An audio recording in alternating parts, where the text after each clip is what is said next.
Hello there, beautiful ladies, and welcome to this masterclass, which is all about leading in times of rapid change and uncertainty with more ease, greater impact, and less stress. So, if that is something that you are interested in, then you are definitely in the right place.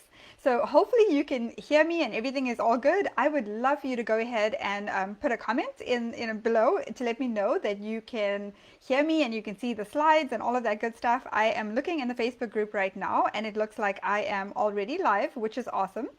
So I'm going to go ahead and jump right in. Now I will say that I will not be able to see comments.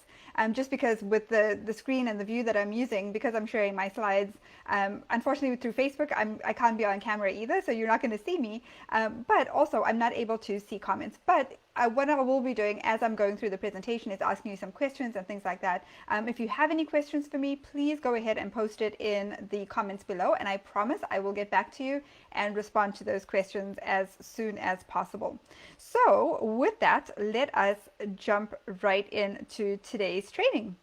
So let's get started. So the very first thing I'm going to share with you today is basically what we'll be covering. So this masterclass is for you if you're a woman in corporate leadership who wants to know how to really stand out and be that standout leader in times of uncertainty and rapid change.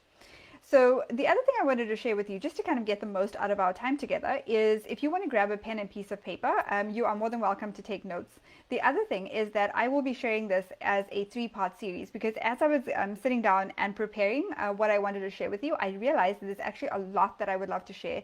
And it just happened to break down really nicely into three separate parts.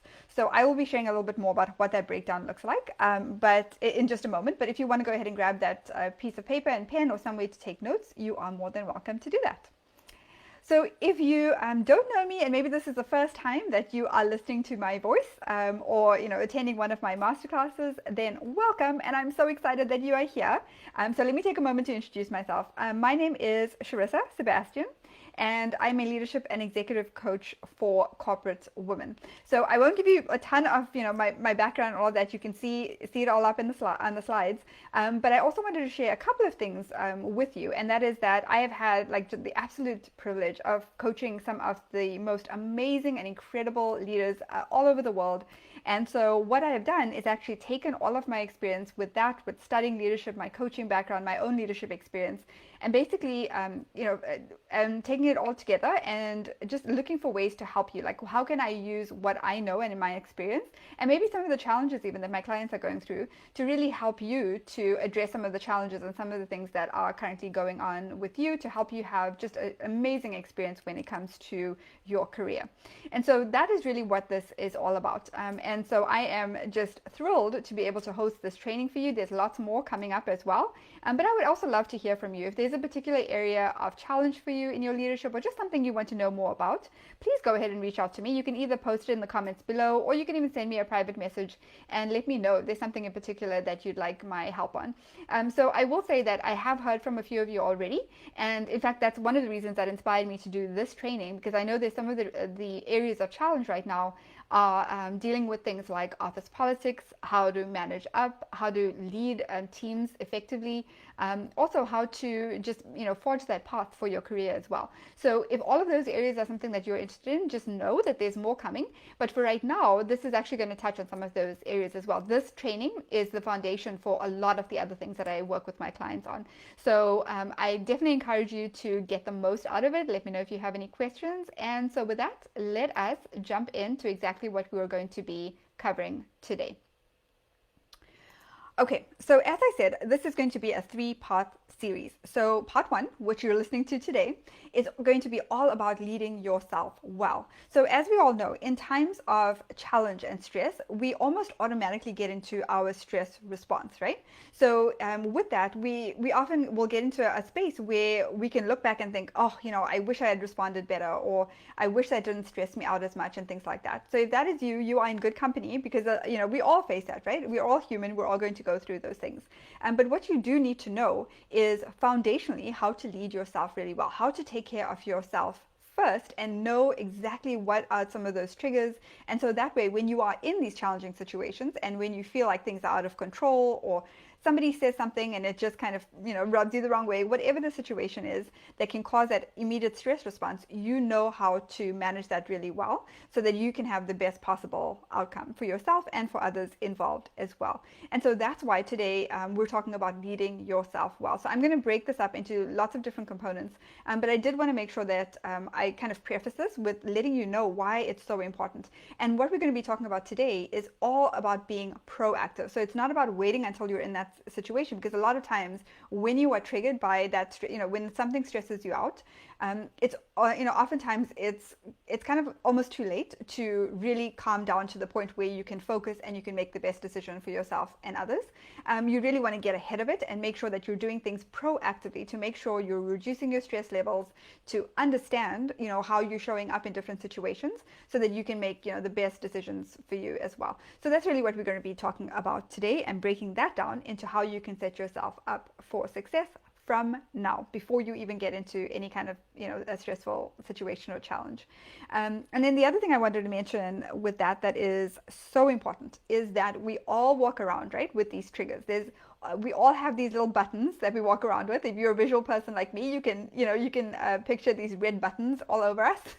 And so when you walk into the world, when you're interacting with people, when you're in any situation, we all have things from our past. They made up of our own worldview, our own belief systems, our past experiences, how we were raised. All of these things are going to impact the lens through which we view the world, the lens through which we view any situation that we're in, the lens through which we view challenges, how we interact with people, how we see people, all of those things.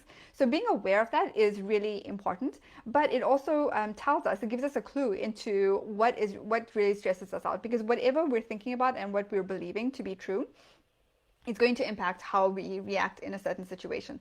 So we want to make sure that we're doing these things that I'm going to be talking about today to minimize that stress response, so that you do have the best possible opportunity to have the greatest outcome in any situation, no matter what's going on in your external world. The other thing is there is definitely two areas of this, right? So there's what you can control and what you can't control. Most of the time, as humans, we tend to focus and we let things that we can't control completely stress us out. When we really have a lot of say, or really we only have say in how we behave, how we think, and then also the actions that we take. So that's what we're going to be focusing on, is the area that we can control, so that we feel so strong and so confident and so grounded, even when things seem to be falling apart around us. So that's where we get to leading yourself well. So part 2 and part 3, which we'll talk about in the next 2 sessions, is number 2 is leading others well. So this includes not just leading your team well and those that you have direct responsibility for, so your direct reports, but it's also about managing up really well, especially in times of uncertainty and when things are changing all the time. So how to do that really well. And then the third part to this is thriving through uncertainty and change. So when you find yourself in the midst of this change, or unexpected news, or things just kind of go off the rails, what do you do in those kinds of situations? So that's really what we'll be talking about over the next 3-part series. So today, again, leading yourself well. The next video is going to be on leading others well, and then the third one is going to be thriving through uncertainty and change. So with that, let us jump right into leading yourself well. So I'm going to be breaking this down into several different parts, and we'll kind of go one by one. But this is where you really want to take notes. And I'm also going to invite you to do a little challenge that is going to get you started off on the right foot right now, starting today. So with that, let's go into leading yourself well. Okay, so as you all know, right, self-care is this big buzzword right now. So probably not super new to you, but at the same time, I want to unpack this, because there can be this whole like, yes, self-care, we all know we've got to take better care of ourselves. But without really unpacking it and understanding why this is so important, it's easy to put this on the back burner, right? Because we have so many other things that are pulling for our attention. But really, at the end of the day, it goes back to that whole mask analogy that I'm sure you must have heard of, where you can't help anybody else if you don't put your oxygen mask on first. If your cup is not full, you can't then give and support other people. That includes your business, it includes your family, friends, anyone around you. So you really do need to make sure that you are checking in with yourself.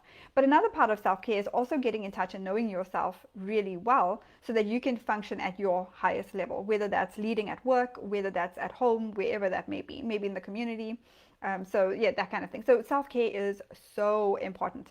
So the way I'm going to break this down today is self-care in terms of mind, body, and spirit, because we really have to get these three areas right, and we have to align in these areas in order for us to feel at our best, so that no matter what happens in our external environment, we feel like we can, we've got it. Like we can handle it, we can manage it, and we can really respond in the best possible way. And also, we want to make sure that we're building those strong professional relationships and personal relationships as well. But it starts with us, really being able to manage really well in those stressful situations, so that we're not, inadvertently damaging in relationships or having that knee-jerk stress response that can have a negative impact down the road. Okay, so let's start with your mind. So when I talk about your mind, what I mean is making sure that you are feeding your mind positive things, right? So it's so easy for us to get into the spiral. Here's some of the self-talk that I hear a lot. And actually, I've experienced this a lot when I was, especially in my corporate career, feeling not good enough, having this imposter syndrome, questioning myself, doubting myself, kind of going in circles like analysis paralysis, right? Questioning and doubting, okay, should I say something? Should I not? Being so concerned and consumed by how others may or may not perceive me, those kinds of things. So those things are like, are constantly going through our minds, and it has a really big negative impact on us, even if we don't feel like it's a big deal, or consciously we may not be aware of it. But if you don't feel as confident as you would like to be, chances are you've got this tape playing in your mind with thoughts that you have been feeding yourself for so long that you may not even be aware that you have those tapes playing. So it is so important that we constantly focus on the positives, and we constantly remind ourselves of why we're there, the incredible value that we're there to provide, the fact that you wouldn't be in that position if you weren't supposed to be, the fact that you have a responsibility, right, to those around you. You probably have a lot of people around you right now that admire you that you don't even realize. And there's probably a lot of things that you do very well that you may or may not realize that people are taking note of.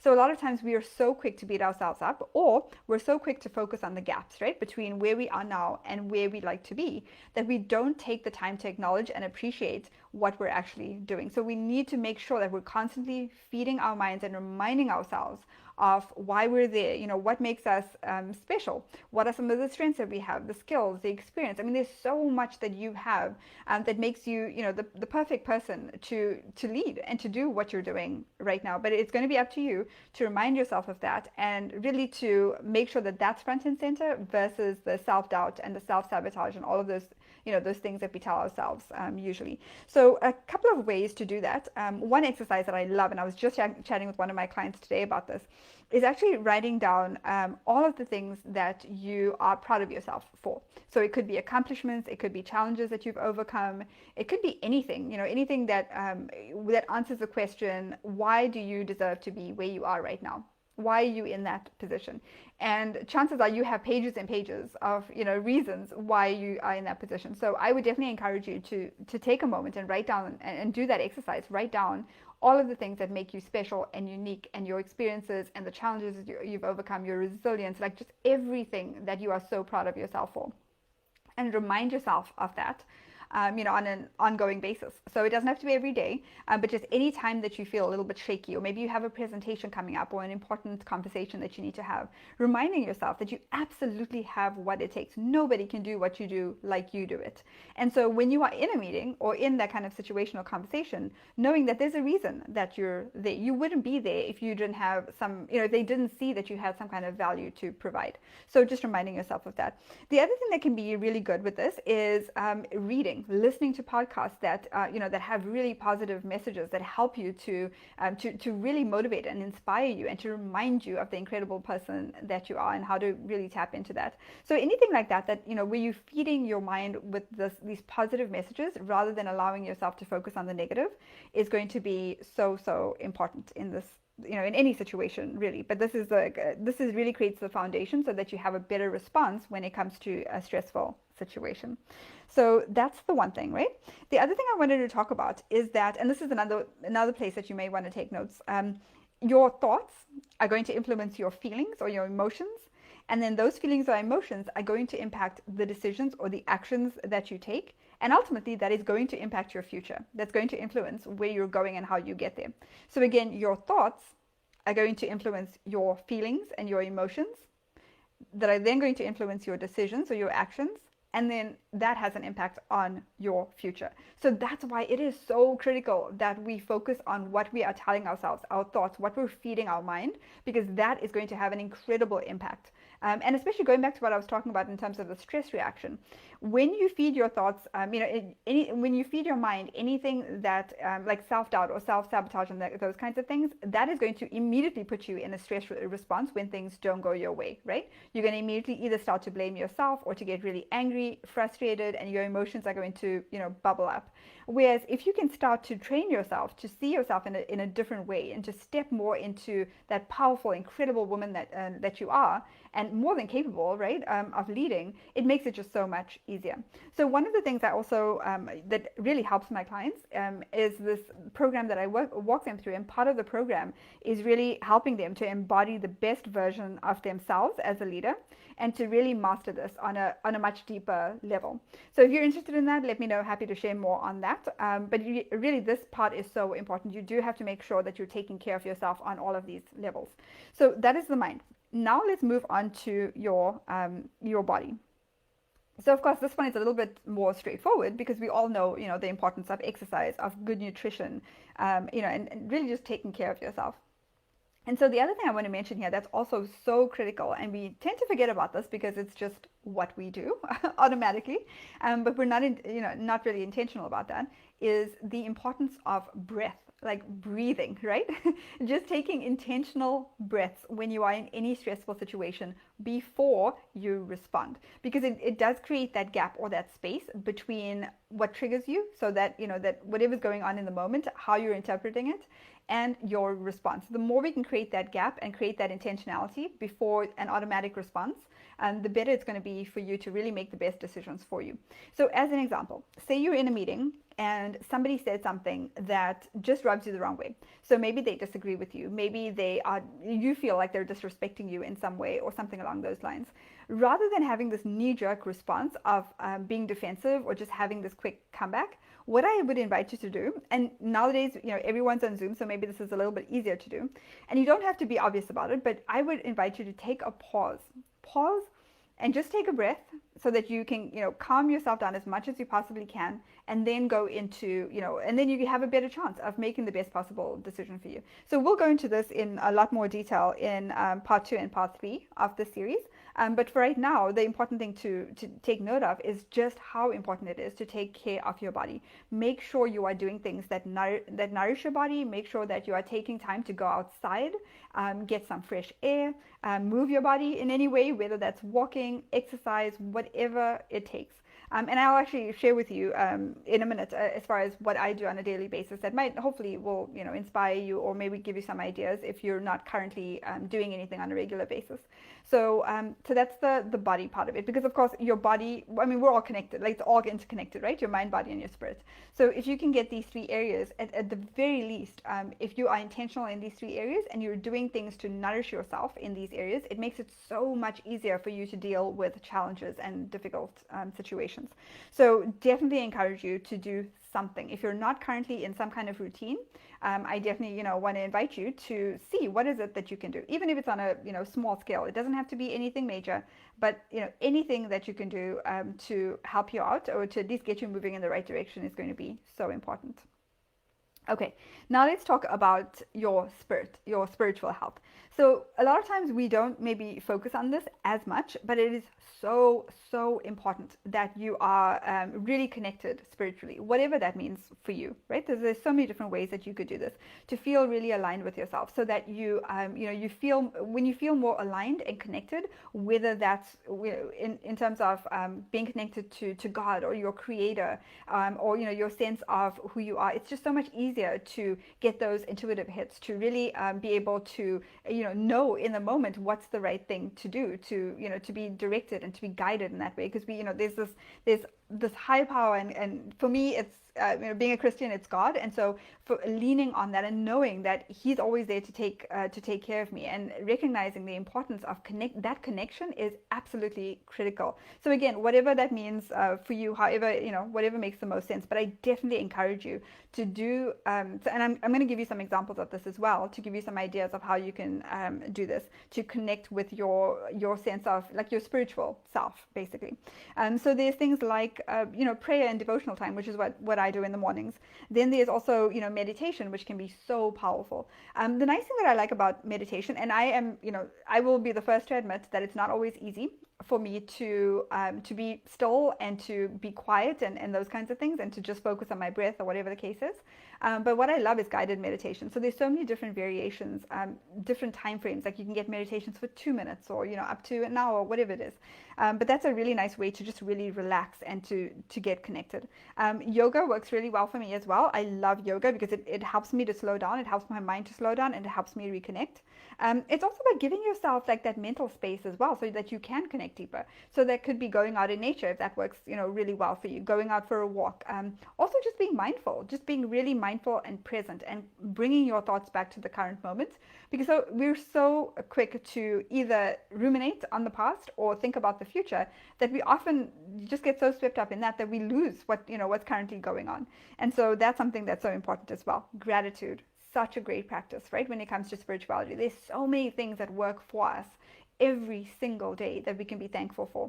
And one of the things that Tony Robbins says is that you can't be grateful and frustrated, angry, any of those other emotions at the same time. So the more you can practice gratitude, the better it's going to be for you to regulate your emotions, and for you to have that higher sense of emotional intelligence with those around you as well. So it makes those interactions with others and your relationships with others that much stronger. So there's that part of it. So the other thing that I wanted to talk about as well is your support system. So one of my favorite quotes is by Jim Rohn, and he says that you are the average of the 5 people you spend the most amount of time with. Right? So the average of the 5 people. So take a minute now and think about, who do you spend the most amount of time with? It could be virtually, of course, in our world today, or maybe it's friends, family, whoever you can think of.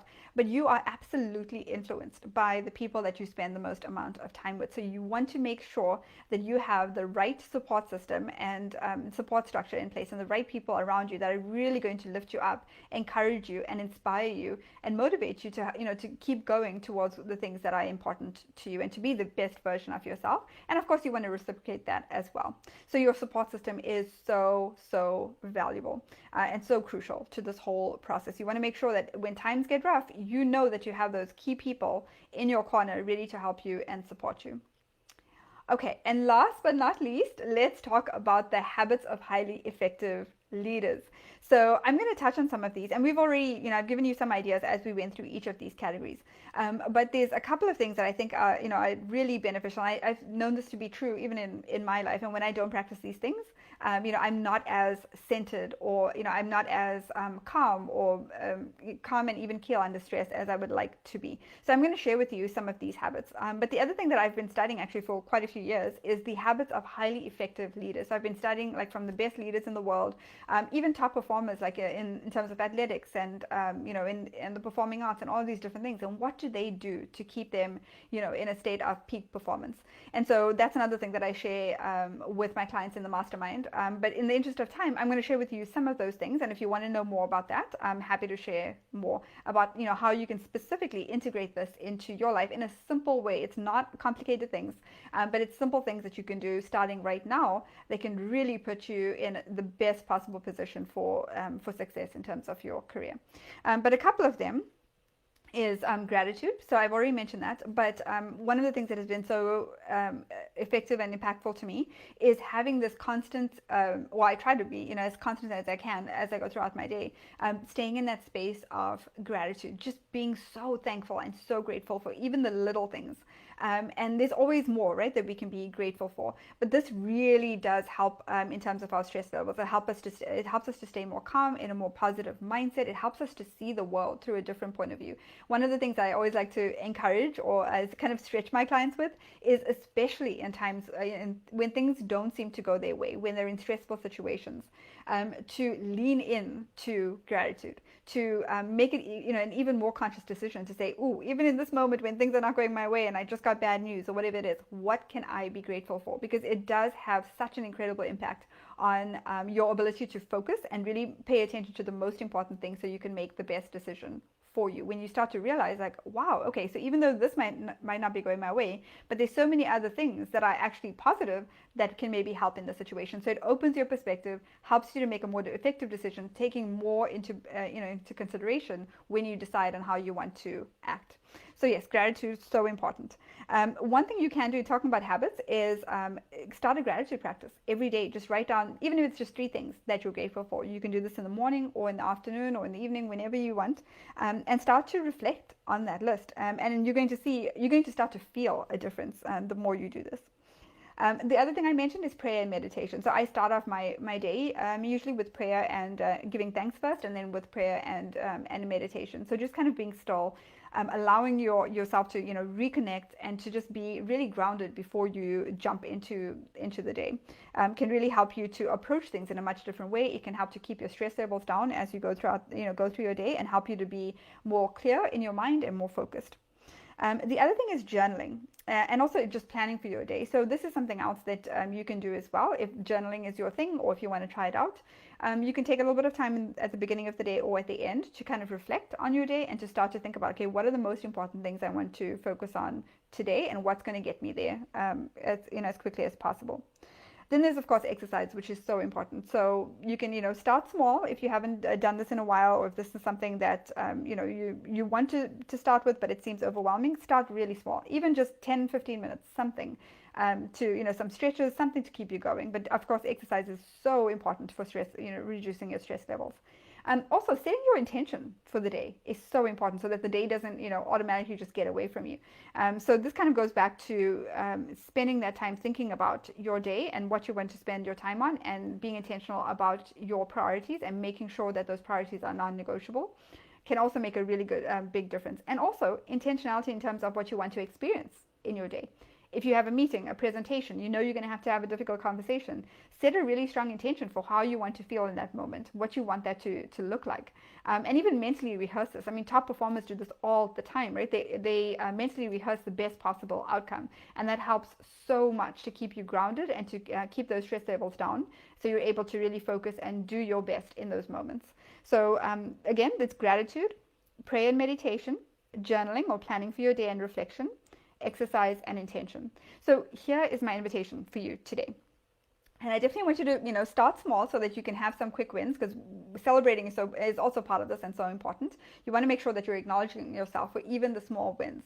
We definitely want to celebrate progress. So it's not about perfection. It's about celebrating progress, because that's going to get you much closer to where you want to be.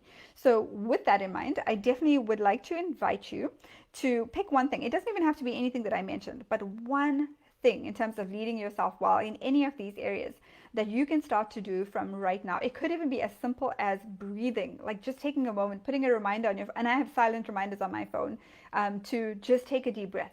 And so that also reminds me to stay in gratitude. But it can be something as simple as that, just to remind yourself during the day to breathe. But pick one thing that you can start from today, maybe tomorrow. And what I would love for you to do is go ahead and post it in the comments. Post one thing that you can do that I've shared with you today, or some other idea that may have sparked your creativity as I was talking. But one thing that you can do today that's going to help you to lead yourself really well, help you to really manage your emotions, and just stay, in a really good headspace so that you can make the best decisions for yourself should you get into a stressful situation. So yes, that is it. That is what I have for you today. So the part 2 and part 3, like I mentioned before, is coming up really soon in the next few days. Part 2 is going to be leading others well. And again, this includes not just leading your teams well, but also leading up really well, especially in stressful situations when things are constantly coming at you and you need to figure out, okay, well, how do I manage up really well? So that's what's coming up in part 2. And then part 3 is all about thriving through that uncertainty and change. So when you find yourself in the thick of things, in the middle of these situations, what do you do and how do you handle it so you have the best possible outcome. And then of course we'll wrap up after that, and I will share some ways to set, where you can set yourself up for long-term success. So again, if you have any questions for me, if you, please feel free to post below, or if you want to chat with me, it's a completely free conversation. If there's anything that I said that you want to know more about, or you want to find out like how does this work, feel free to hop on a call with me. You can go to sharisasebastian.com/schedule and schedule some time to chat. Again, completely free call, and I will help you put together a strategy for what you need to do in terms of your where you are right now and where you want to go to set you up for success. So thank you so much again. I would love to hear any thoughts, any questions, any feedback that you have for me. Go ahead and post it in the comments below. I will go in after the live and answer any questions. And I look forward to hearing from you, and I will see you on the next training next week. In the meantime, you have a lovely rest of your day, and bye for now.